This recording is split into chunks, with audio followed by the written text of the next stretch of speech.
Aretha Franklin is the queen of soul. She not only embodied the spirit of soul in her music, but she lived it. Because, very simply, she doesn't sing soul, she is soul. Soul is rooted in gospel, a genre of music that combines rhythm and blues with church hymns. Well, you must have good religion, you must have religion, and your soul converted, must have. Aretha was exposed to those sounds her entire childhood. She was raised in the church where her father, C.L. Franklin, was the most well-known preacher in the U.S. during the golden age of gospel in the 1940s and 50s. You could hear any one of Aretha's hits and witness a masterclass in the power of gospel music, but it's her covers and her live performances that really reveal all the gospel techniques she had at her disposal. Aretha could turn any song into a gospel song. Just take a look at these two tracks. The top is British soul singer Dusty Springfield's most iconic song, Son of a Preacher Man. Billy Ray was a preacher's son, and when his daddy would visit, he'd come along. Dusty and Aretha shared the same producer, Jerry Wexler, at Atlantic Records.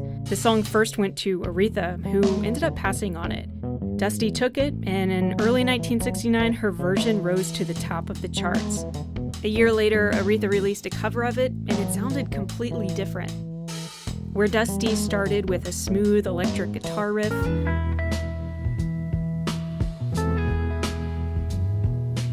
Aretha started on the piano, an instrument that, along with the Hammond organ, played a central role in the sound of gospel music and her career. Billy Ray was a preacher's son, and when his daddy would visit, he'd come along. Whenever Aretha plays, it's a single entity. The fingers and the voice are all part of that same tradition, and she was trained by the best. Aretha comes up during the golden era of gospel music, and actually her piano teacher is the late Reverend James Cleveland, who became king of gospel. 1, 2, 3. Here he is, backing her on the piano.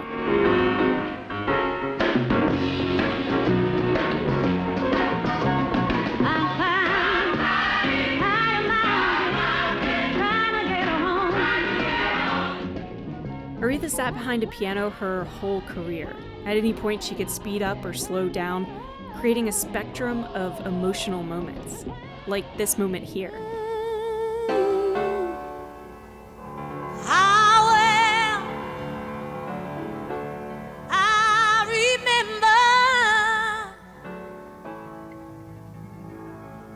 the look that was in his eyes.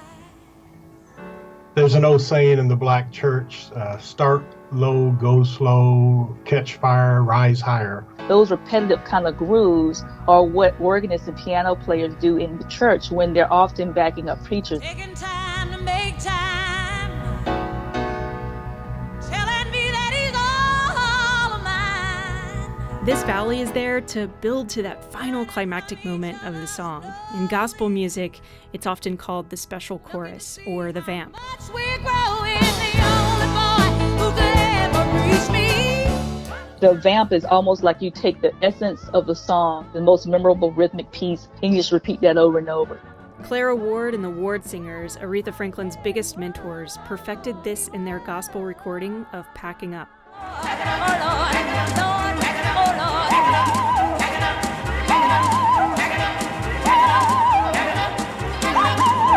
This key component of gospel was everywhere in the music of the 1960s.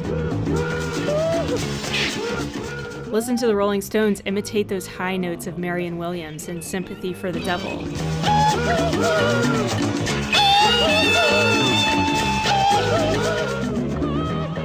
Aretha carried that gospel tradition of repetition and vocal improvisation over into her music too. In this recording, she improvises over her backup vocal group, the Sweet Inspirations.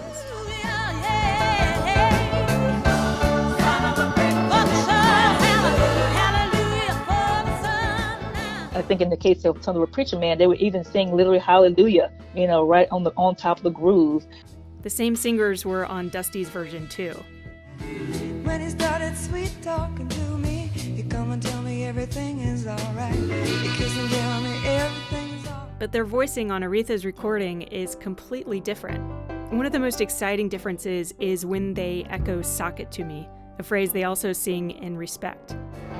When it starts sweet talking to me, you kiss and tell me everything is alright. Baby, baby, everything is alright. Can I sneak away again tonight now? The only one. Didn't he say "sock it to me"? They added "sock it to me" into that. It became like a thing.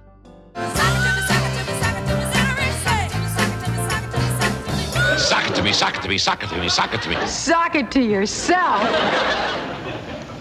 Sock it to me? Sock it to me. Lay it on me. Give me a high five. That You know what I'm saying? Was that innocent or coincidental? Now, what did you think it meant, Well, Ed? you come home and give me my properties. Son of a Preacher Man lives on vinyl as a studio recording, but Aretha's gospel roots really shine when she's playing live. Does anybody feel like in the blues? Take her performance of Dr. Feelgood, live at Fillmore West in San Francisco. I don't want nobody. In a 1971 review, Ebony Magazine said the album captures the spirit of her in-person performances that are never merely shows, but more rituals of an almost religious nature. This music has to be inspired of the moment. It has to be led by the Spirit, not led by 4/4 time. There's always a single moment in every single one of her live performances where the crowd erupts. In Dr. Feelgood, it happens about 2 minutes in, almost the ending of the song. Because company is all right with me if everyone's in a great while.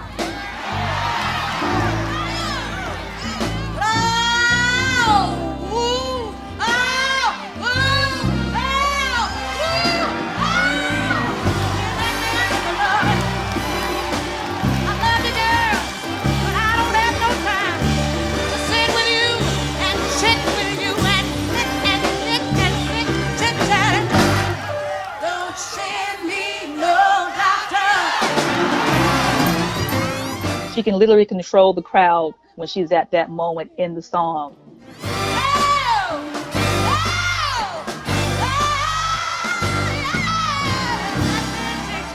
This is a blues song, but at this moment, she's priming people for a spiritual awakening.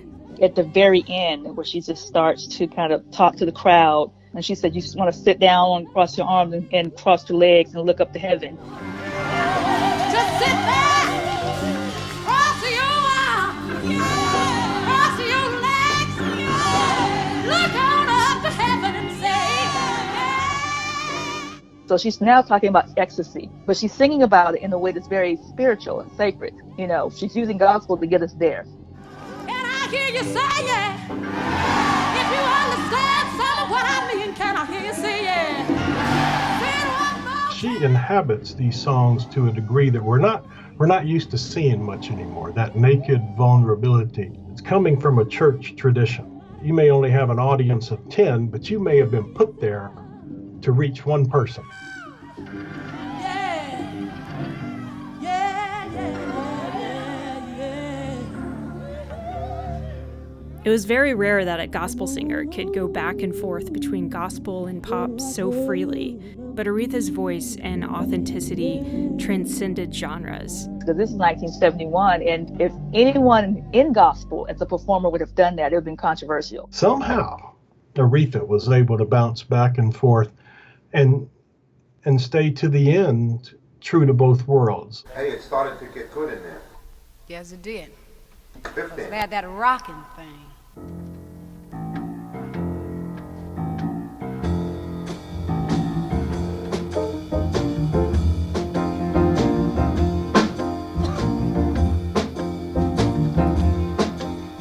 You're no good, heartbreaker.